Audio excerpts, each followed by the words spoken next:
A menudo volvemos a esta pregunta, por eso pensé que este video sería útil para todos nosotros. Para mí es un punto de referencia y para ti es una oportunidad de adquirir nuevos conocimientos y organizarlos de alguna manera. La estructura del átomo en 7 minutos. ¿Qué sabemos del átomo? La cuestión de la estructura atómica ha interesado a los científicos durante muchos años y cada generación de físicos tenía su propia idea sobre esta partícula. El más fácil de recordar es el modelo planetario estándar de Rutherford, que a menudo se ve en los libros de texto. Sugiere que el átomo tiene un núcleo y que los electrones giran alrededor del núcleo. Observa que no hay ni una sola palabra sobre protones y neutrones. En ese momento, simplemente no los conocían. Este modelo es bueno en todos los sentidos. Durante un tiempo, este modelo se consideró óptimo. Algunos experimentos, que de hecho realizó el propio Rutherford sobre este tema, confirmaron esta lógica, pero más tarde, resultó que el modelo era contradictorio, y las contradicciones residían en muchos parámetros. La primera de ellas es que si los electrones realmente orbitan alrededor del núcleo como lo hacen los planetas, tarde o temprano perderían su energía y empezarían a caer en el propio núcleo. Como puedes comprender, esto no ocurre. De lo contrario, nuestros átomos estarían colapsando constantemente. Cuando quedó claro que había contradicciones, se propusieron algunas modificaciones, y las más famosas son las modificaciones de Neil Bohr. El modelo de Bohr implica un cierto conjunto de, digamos, correcciones al modelo de Rutherford. El átomo empieza a emitir radiación solo en ciertos casos y en esos casos los electrones no pierden energía y todo iría bien, pero el modelo de Bohr tampoco abordó muchos aspectos, muchas cuestiones que deberían haberse aclarado. Para elementos más complejos que el hidrógeno, el modelo de Bohr dejó de funcionar. Además, la mayoría de sus principios simplemente se postularon. En otras palabras, se formularon artificialmente y se aceptaron como suposiciones. ¿Cómo podemos describir fenómenos cuánticos extraños? Después de todo, fue precisamente en esa época cuando empezó a surgir la física cuántica. La física cuántica es interesante porque, en esencia, no hay nada estable ni claro,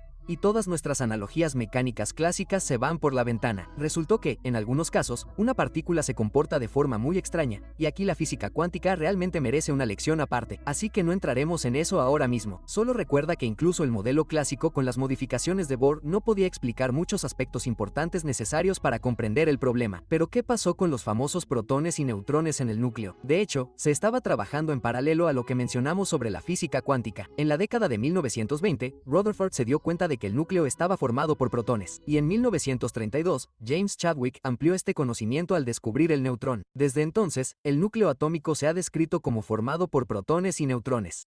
Y aquí entra en escena el modelo Schrödinger del átomo. Hasta el día de hoy, es el modelo más óptimo que podemos ofrecer. Representa esencialmente el mismo modelo que el de Rutherford. Dentro de un átomo, hay un núcleo en el centro del átomo, y alrededor de este núcleo hay electrones. Pero tenga en cuenta un punto importante. Los electrones no están en movimiento allí, y no están en órbitas como los planetas. Están ubicados en ciertos puntos.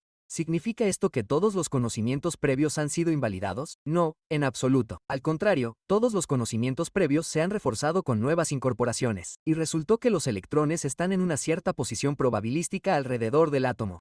Se han conservado los mismos orbitales, pero el propósito de los orbitales implicaba la ubicación del electrón y la presencia de una cierta cantidad de energía. Todos estos conocimientos también resultaron ser correctos. Se confirmaron experimentalmente. Al mismo tiempo, el núcleo del átomo está formado por protones y neutrones.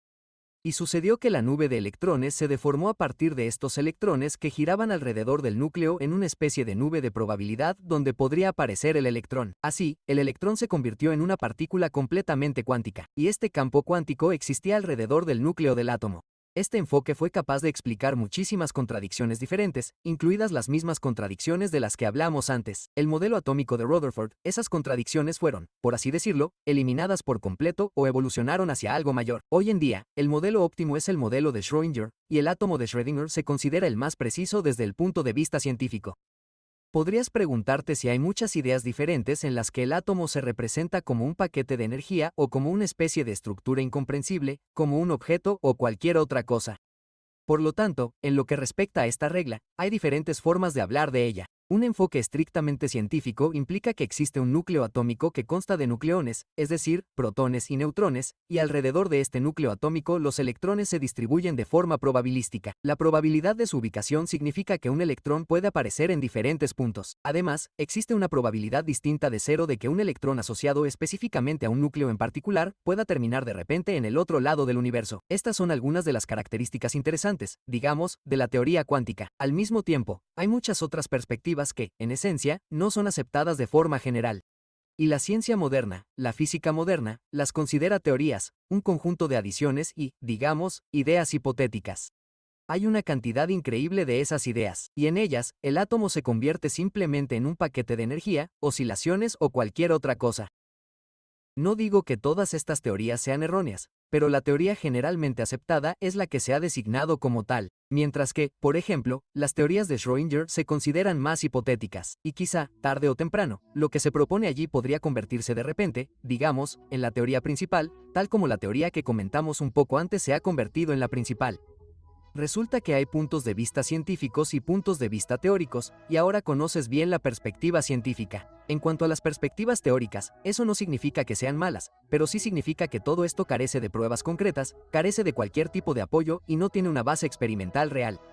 Al mismo tiempo, podemos decir que el átomo ha sido estudiado bastante a fondo y el modelo que existe es bastante completo. Creo que se complementará.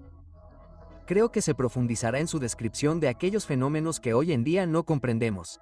Por ejemplo, todavía no entendemos completamente qué es realmente una partícula, no entendemos por qué las partículas se siguen descomponiendo como las muñecas rusas y mucho más. No lo sabemos y la ciencia tampoco lo entiende, y entonces quizás el modelo existente se complemente de esta manera. ¿Por qué? Porque el modelo actual nos permite describir y predecir muchísimos procesos. Por ejemplo, lo mismo ocurre con el endurecimiento del metal, es decir, el trabajo directo con los átomos y su movimiento dentro del material. Lo mismo ocurre con varios tipos de implantación, mutaciones, todo tipo de procesos diferentes, incluso algo como pintar un poste metálico. Todo esto es conocimiento sobre los átomos. Precisamente por eso creo que el modelo existente del átomo, es decir, el modelo de Schrödinger, puede considerarse con razón exhaustivo, suficiente y más que objetivo. Espero que esto haya sido útil, espero que haya sido interesante y creo que este breve video nos será de utilidad a todos. Si realmente es así, no olvides darle a me gusta a este video y suscribirte si aún no lo has hecho. Mira los nuevos videos del canal y nos vemos en la próxima.